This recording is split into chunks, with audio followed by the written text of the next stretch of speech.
ourselves to others. Does it help us? It really doesn't. Right now, I want you to do me a favor. I want you to think of two people and define those people in your mind. Silently describe them. How do you think about them? How would you describe them? Guess what? How you're describing them shows what's important to you. What you want to move to or have more of. For example, I think of my brother. He's just this incredibly unselfish business person that gives and gives and gives. Guess what?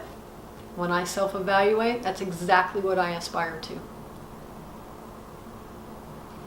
What we do without realizing it is we judge others. Doesn't mean that we're doing a bad thing, okay?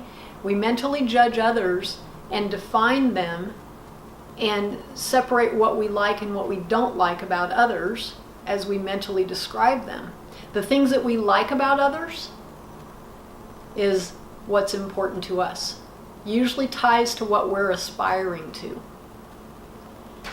This can be twofold.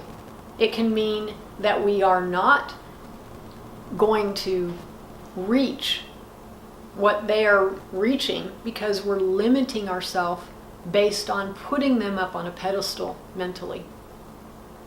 This doesn't help us, obviously, right? So what can we do?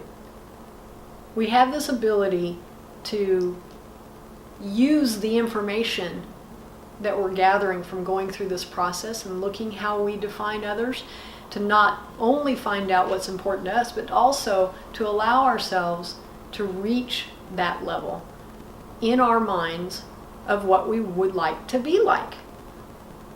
When we understand this, we actually separate this whole silly process of competing with others. Like in the real estate industry, a lot of times you'll come across agents who will say, well, I can't do as much business as that person. I don't have the resources to do that. They're always going to be better than me. They're always going to do more than me. What's that tell us? Two things. One, accomplishment of production is important to that agent. Otherwise, they wouldn't even recognize it of another agent. And two, the self-image is keeping them from ever reaching that level because they don't want to compete with that level that they have built up in their mind of someone else.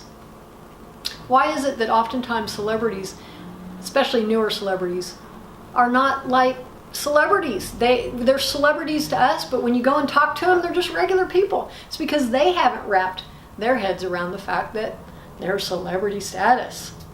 And it's very hard for them because they're just getting up and doing their work every day just like everybody else. They don't understand the notoriety of it.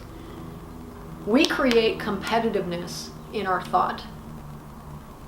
The key is to separate what someone else is doing and not let that limit us, but use that to realize what's important to us and compete with ourselves, push ourselves, realize that these outside factors don't have anything to do with our ability to succeed.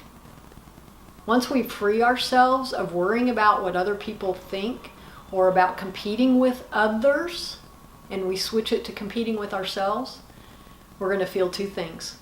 We're going to feel a lot freer and accomplish things faster, and we're going to feel more proud, more accomplished, like we're reaching our goals faster because we're not filtering based on what we think someone else is thinking or competing with someone else.